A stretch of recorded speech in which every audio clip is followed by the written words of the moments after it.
Dire que Dieu existe ou qu'il n'existe pas, c'est dire en des termes opposés exactement la même chose. Il n'y a pas plus de preuves de son existence que de son inexistence. Celui qui veut prouver l'existence de Dieu doit préciser à un moment ou à un autre de sa démonstration que Dieu n'existe pas comme les choses existent, sinon il serait mortel comme toutes les choses qui existent. Il n'est pas un étang parmi les étangs, ni le suprême des étangs. Il n'est pas objectivable. Il est nothing, pas une chose. Il n'existe pas. Celui qui veut prouver l'inexistence de Dieu devra préciser à un moment ou à un autre quel Dieu il n'est pas et comment il n'existe pas. Il n'existe pas comme les choses que l'on peut voir, sentir, analyser. Dieu, nul ne l'a jamais vu, et c'est précisément ce que dit l'évangile de Jean dans son prologue. Dieu n'est pas quelque chose à voir, il est ce qui rend toute chose visible. Deus, dies, la claire lumière. Dieu n'existe pas, il est. Il n'est pas non plus un objet de conscience, mais la conscience même, l'espace, la vacuité dans laquelle apparaît ce qui existe. Comme le dit le livre de la Genèse, toutes choses apparaissent dans le rien, le nothing. Il s'agit de voir toute chose visible émerger de l'invisible, et cet invisible n'est pas quelque chose, cela est. Mais on ne sait pas ce que cela est. Cela ne se prouve pas, cela s'éprouve. S'il n'y a pas de preuve de l'existence de Dieu, il y a peut-être des épreuves, et chacun a les siennes. Celle de Moïse n'est pas celle du Bouddha ou celle de Yeshua. Chaque représentation de Dieu ne dit rien de ce qu'est Dieu, mais nous dit tout celui qui éprouve cette réalité qui à la fois le fonde et lui échappe sans cesse. Dieu n'existe pas.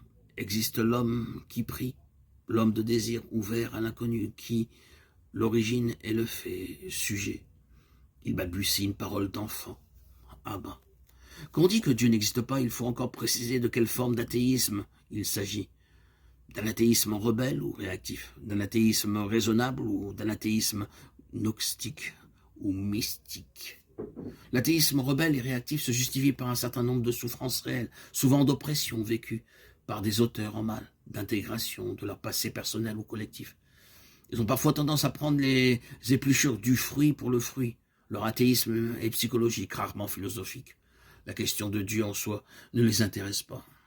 L'attitude rebelle peut devenir systématique. Elle est alors plus ou moins fanatique et haineuse à l'égard de toute forme de sacré ou de transcendance qui ouvrirait l'homme à l'espace qui le contient ou à l'altérité qui le rencontre. Non.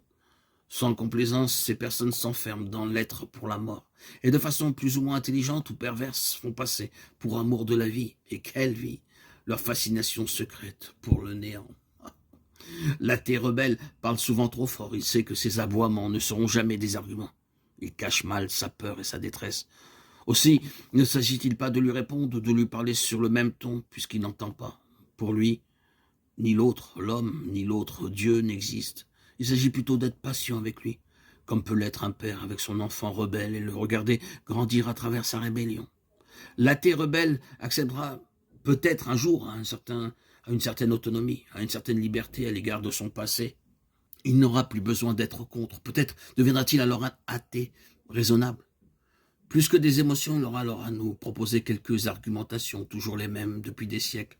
Si Dieu existait, ça se serait, on serait obligé d'y croire.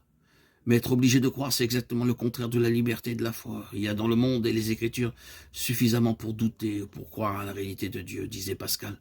Croire ou ne pas croire, c'est toujours un choix. On n'est pas athée par science ou par démonstration, mais par choix.